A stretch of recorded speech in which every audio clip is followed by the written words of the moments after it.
عالمی یوم ڈاک۔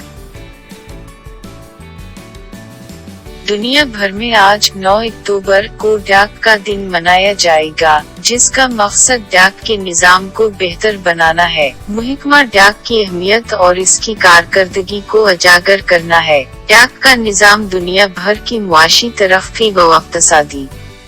سرگرمیوں میں اضافے اور عوام کو خطوط کے ذریعے آپس میں ملانے کے حوالے سے مؤثر کردار ادا کرتا رہا ہے، جس کی افادیت کو برقرار رکھنے کے لیے دنیا میں پہلا پوسٹ کا عالمی دن 9 اکتوبر 1980 کو منایا گیا۔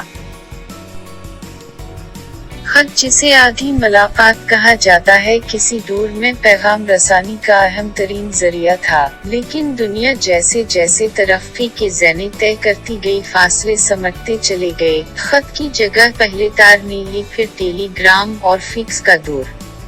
آیا، لیکن موبائل فون کی آمد کے بعد ڈاک کا نظام بھی اپنی افادیت کھو بیٹھا اور رہی صحیح کثر انٹرنیٹ نے پوری کر دی۔